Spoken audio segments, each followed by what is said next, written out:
ეს კადრები, რომელსაც ახლა თქვენ ნახავთ, თბილისის საერთაშორისო აეროპორტის ასაფრენი ბილიკია.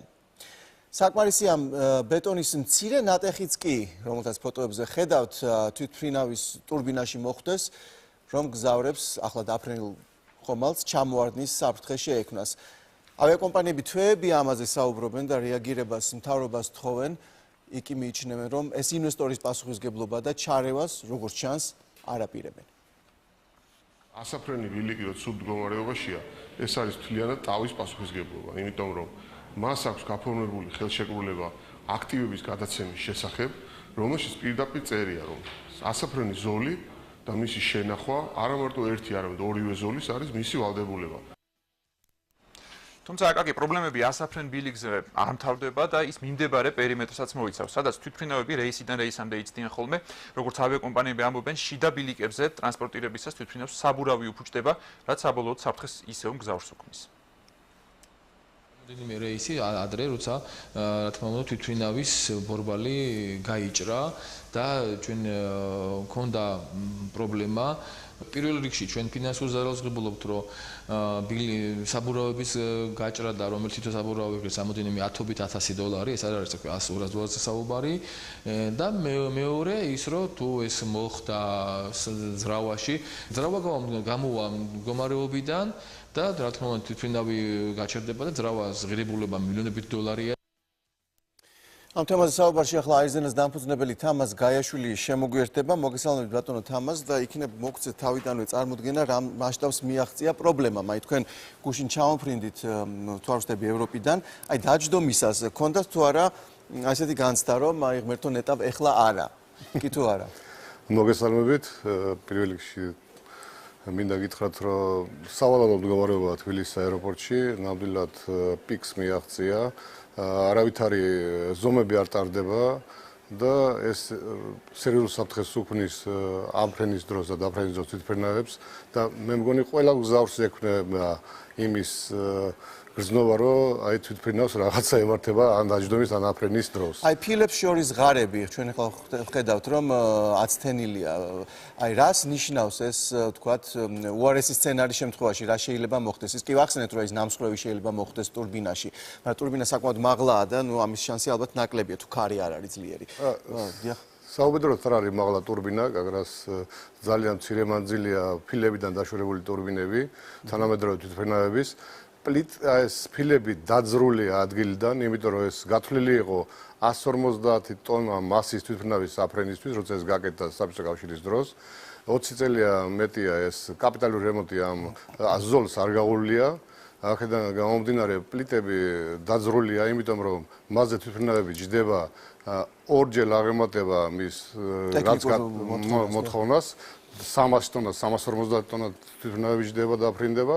რასაკვირველია, ამან გამოიწვია ფილების დაძვრა და ეს ძალიან საშიშია, რომ ეს აფრენის დროს თქვენი ფრენების პრაქტიკაში ან თქვენს კომპანიას თუ ქონია, თქვათ, აი როგორი მაქსიმალურად ნეგატიური, თქვათ, შემთხვევა, როდესაც თქვათ, აი ამან იქონია პრობლემა გავლენა აფრენაზე, აი თქვათ, რა მომხდარა, თქვათ, თუ მომხდარა რაღაც ესეთი.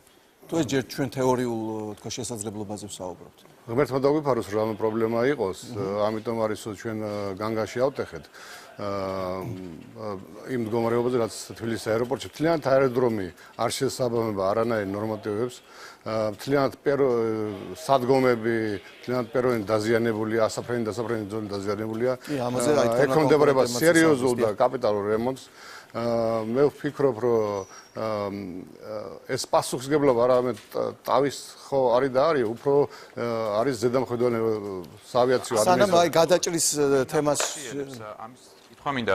არ თქვათ, არის თუ არა მარტო სახელმწიფოს პრეროგატივა ამისი კონტროლი, თუ არის კიდევ თქვათ საერთაშორისო ორგანიზაციები და თქვათ ასოციაციები, რომლებსაც ევალებათ ასეთი უსაფრთხოების კონტროლის გახორციელება.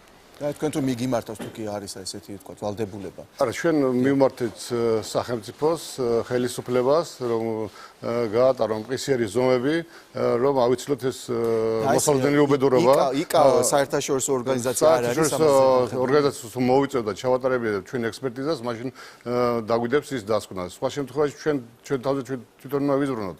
ამისთვის არსებობს საავიაციო ადმინისტრაცია. საავიაციო ადმინისტრაცია არსებობს, რომელმაც უნდა ყოველდღიურად მონიტორინგი მოწმეგი ჩაატაროს თუ რა ხდება სავეცო უსაფრთხოების კუთხით.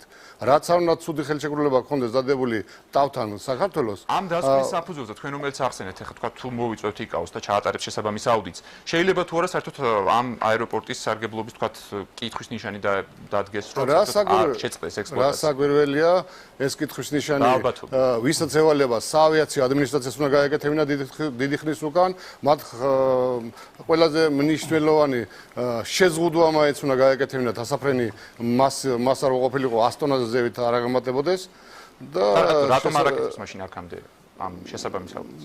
ალბათ რა მიზეზი შეიძლება? პიროვნებები რომელიც იქ მუშაობენ ალბათ არ ასრულებენ თავის პირდაპირ მოვალეობას.